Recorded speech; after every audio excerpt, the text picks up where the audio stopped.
Halo, salam sehat. Selamat hari Senin. Di awal minggu ini kembali kita akan bahas yang menarik dari Eropa. Tadinya aku mau round up eh, seluruh hasil liga, bukan hasil seluruh hasil, tapi hasil-hasil Liga Inggris yang menarik dan Serie A. Tapi setelah gue lihat, akhirnya gue memutuskan hari ini gue akan mengeluarkan dua video secara simultan, yaitu satu khusus untuk Serie A. Gue akan bahas tiga tim dari dua pertandingan dan nanti satu video lagi Premier League. Nah, video kali ini buat kalian pecinta Serie A khususnya Interisti, Romanisti dan juga Milanisti with all due respect.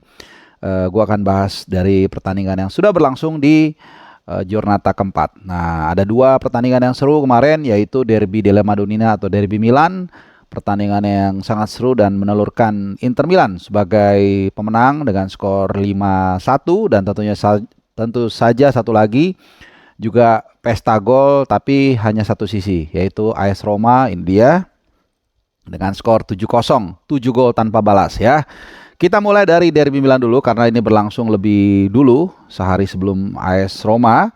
Seperti yang kalian semua tahu, Inter Milan menang dengan skor yang sangat meyakinkan ya 5-1. Memang sempat tegang, sempat tipis 1-0, 2-0, sempat 2-1. Milan membalas melalui Rafael Leao. Tapi kemudian kelas berbicara di sana, strategi dan taktik yang jitu dari Inzaghi, dari Simone Inzaghi juga berbicara di sana. Bahkan juga line up yang ditampilkan juga sangat berpengaruh. Nah, gua akan bahas secara detail poin-poin apa yang menarik dari pertandingan yang berlangsung di Stadion Giuseppe Meazza hari Minggu ya. Pertama, ini adalah panggungnya Mkhitaryan. Ya, Mkhitaryan bermain sangat luar biasa dengan mencetak 2 gol dan juga 1 assist yang sangat brilian kepada Davide Fratesi. Tidak heran kalau kalian masih ingat saat di Roma, saat itu usianya 32 kalau nggak salah ya, masih 32. Sekarang 34. Jose Mourinho pernah mengatakan bahwa dia adalah pemain yang eksepsional, fantastik.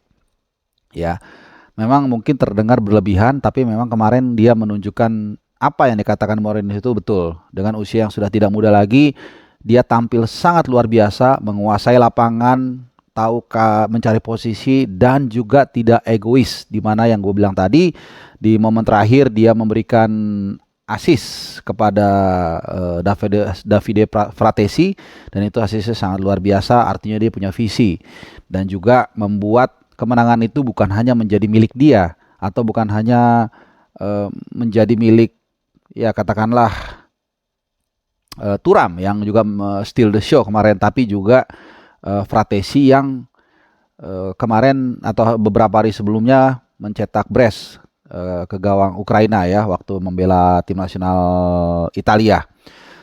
Dan memang sebelum pertandingan pun di preskon Inzaghi sempat disinggung soal kemungkinan Fratesi akan ditampilkan karena itu tadi dia sudah membuktikan pelan tapi pasti penampilannya di tim nasional Italia itu sangat luar biasa. Gue masih ingat waktu itu gue membawakan di UEFA Nation League, itu dia juga tampil sangat bagus. Gue lupa waktu itu lawan apa. Kalau nggak salah antara lawan Kroasia atau lawan Belanda gitu lah ya. Dia dapat 1 kali gol tapi dianulir. Cuman prosesnya bagus. Mirip kayak kemarin. Emang dia paling jago kalau transisi menyerang. Serangan balik itu dia paling jago kalau dapat space. Dia tahu lah nyari posisinya yang pas. Kemarin juga gitu dan juga asisnya juga atau kipasnya juga bagus dari Mkhitaryan. Makanya sebelum preskon kemarin ditanya tuh Inzaghi apakah dia akan menurunkan Fratesi atau enggak. Jawabannya memang sebenarnya enggak sejak awal. Tapi kemudian dia diberikan kesempatan dengan turun di menit ke-75 kalau nggak salah ya. 64. Jadi dikasih menit playnya cukup banyak nih, sekitar setengah jaman lah dengan injury time ya. Dan di sisi lain saat itu Inter Milan dalam kondisi sudah unggul 2-1 ya. Jadi sebenarnya agak-agak tricky juga, tapi kemudian dia dikasih kesempatan dan dia membuktikan dengan sangat baik ya. Nah, yang menarik juga kalau kita sedikit mengulik jeroan dari Inter Milan ini yang menarik ya. Inzaghi ini adalah bukan anti hipotesisnya Guardiola. Makanya final kemarin itu menurut gue sangat seru ya di Liga Champions, dua pelatih yang punya karakter berbeda. Kalau Guardiola itu selalu rotasi, sangat cepat rotasinya. Tapi kalau Simone Inzaghi itu enggak, dia sangat firm dengan ya susunan pemain yang memang dia rasa the winning team ya. Sehingga kalau kita lihat di 3 laga awal ini ketika mengalahkan Monza, mengalahkan Cagliari dengan skor 2-0, skornya sama, dan kemudian Fiorentina 4-0. Itu line up-nya sama, starting eleven-nya sama persis.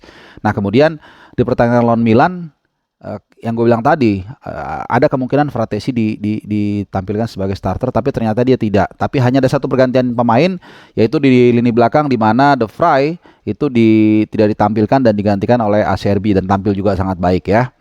Nah, yang menarik juga kemarin memang ada 1 gol balasan, tapi ini tidak lebih adalah sebuah konsekuensi dari tim yang memang mempunyai 2 sayap yang sangat agresif, Di Marco dan juga Dumfries.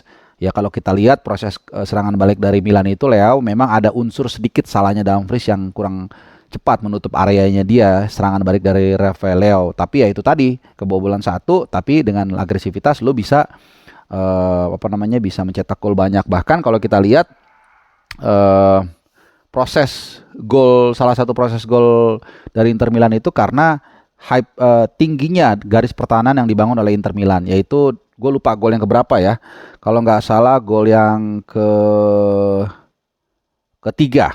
Nah, gol ketiga, jadi itu karena intercept dari Matteo Darmian, kemudian dia lakukan counter attack, dikirim ke Lautaro di kiri, kemudian diumpan dan langsung diselesaikan oleh Mkhitaryan. Jadi ada konsekuensi dari sebuah keputusan bermain tinggi, dan itu it's okay, menang 5-1 ya. Jadi kebobolan 1 tapi bisa golin 5.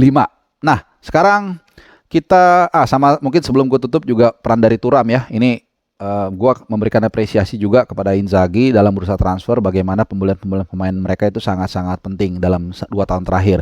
Mulai dari Mkhitaryan, kemudian juga Calhanoglu yang mencetak gol melalui titik putih, dan juga Thuram yang baru masuk. Ini kan adalah investasi dari beberapa tahun terakhir yang selalu memberikan hasil maksimal atau membantu bagi kemenangan atau performa Inter Milan. Nah, kita sekarang beralih ke AS Roma yang kemarin akhirnya memetik kemenangan pertama, kemudian juga memetik clean sheet pertama, walaupun memang ada satu catatan ya.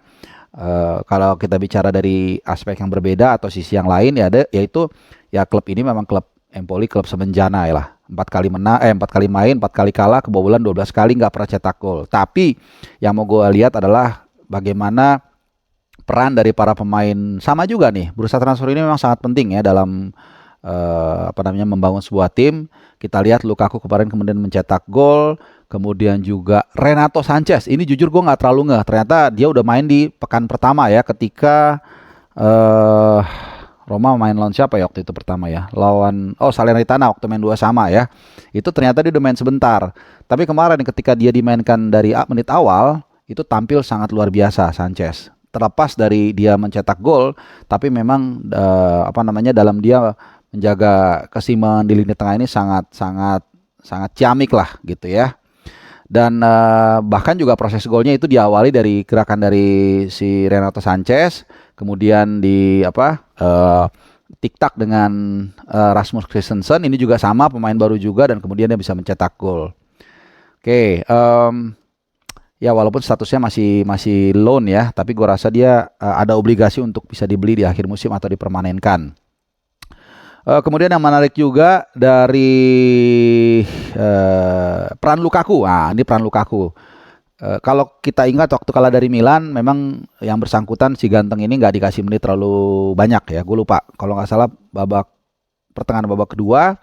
Tapi kemudian sudah terlihat memang ya, dan kita semua tahu bagaimana peran dia itu adalah memantulkan. Tapi memang karena kemarin lawan Milan itu tidak terlalu lama minute play-nya, jadi dia tidak bisa maksimal, belum tune in. Nah, ketika dikasih kesempatan sebagai starter di pertandingan lawan Empoli, kelihatan banget perannya sangat vital ya. Berapa kali dia memantulkan bola, dan itu membuat sebuah serangan yang dibangun itu menjadi lebih berbahaya dan lebih bisa untuk menusuk jantung pertahanan lawan. Ini yang gue rasa kenapa Mourinho ngotot membawa seorang Lukaku untuk yaitu tadi